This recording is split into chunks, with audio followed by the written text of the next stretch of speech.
Do you ever wonder why some people seem to have a way with money that feels almost magical? The way they make decisions, grow wealth, and create freedom, it's like they know a secret that everyone else misses. And yet, the secret isn't a secret at all. It's a formula, a set of patterns that align behavior, psychology, and strategy in ways most people never learn. If you care too much, this can feel both fascinating and terrifying. Fascinating because you know the power of intentional action. Terrifying because you also feel the weight of responsibility, the pressure to get it right, and the fear that if you make a single mistake, you've let everyone down: your family, yourself, your future.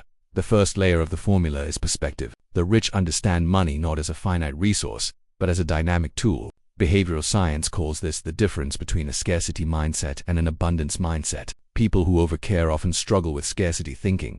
Every dollar spent or saved is laden with emotion, guilt, or obligation. The rich, on the other hand, see money as a system of energy. It flows, it compounds, it amplifies. Your challenge is that your care often makes you treat money as if it must be hoarded to avoid failure, rather than deployed to create growth. Understanding this subtle psychological shift is the first step in unlocking the formula.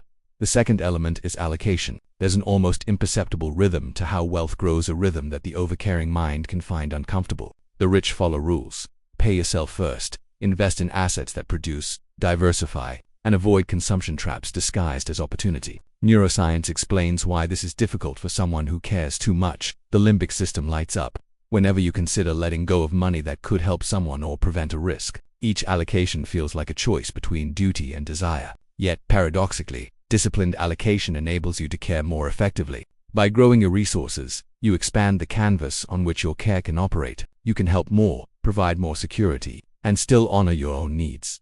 The third secret is compounding, both financial and psychological. Compounding is deceptively simple. Small actions repeated consistently lead to exponential results. But here's the twist for someone who overcares. You've been compounding worry and responsibility your entire life. Every slight misstep is felt catastrophic. Every lapse in planning a failure. The rich understand compounding as a tool, not a cage. They know that early effort multiplies, that patient, intentional choices accumulate power over time. The psychological lesson here is transformative.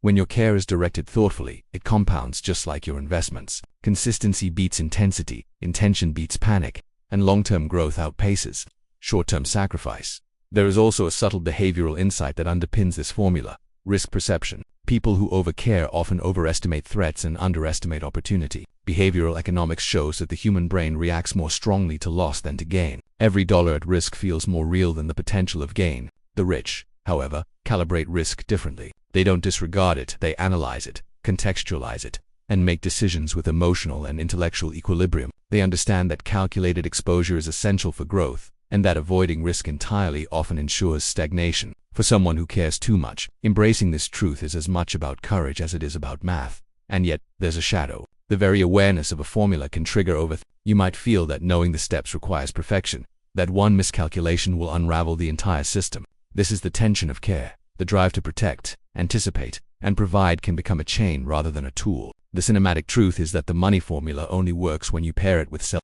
Without trust, every strategy becomes anxiety, every plan a rehearsal of guilt. Understanding the psychology of overcare allows you to step back and recognize that mastery is not perfection, it is deliberate, compassionate action over time. Emotionally, this formula teaches a profound lesson.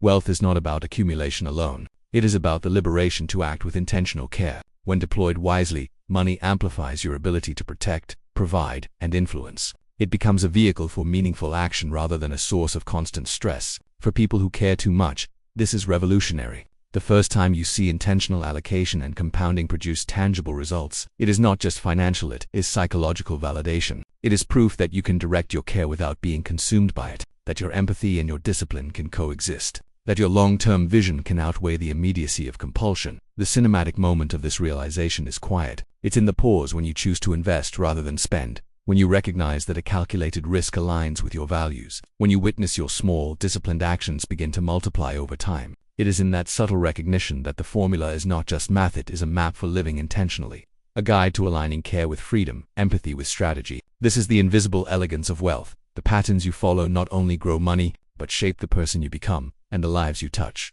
Ultimately, the richest truth about this formula is psychological. The money itself is secondary. The power lies in understanding your own mind, your habits, and your emotions. For someone who overcares, the formula is less about replicating the rich and more about cultivating trust, boundaries, and intention. It teaches that caring deeply does not require self. That strategy amplifies empathy rather than diminishes it, and that long-term thinking paired with disciplined action can transform both your financial reality and your inner world. So tonight, as you reflect, ask yourself this: if you approached money with the same care you show to others but applied it to yourself, how would your life change? How would it feel to act with intention rather than anxiety?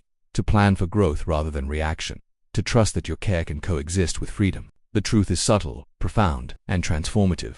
The money formula the rich actually use isn't just arithmetic, it's a way of thinking, feeling, and being that allows care to become power, discipline to become freedom, and money to become a mirror of the life you are capable of building.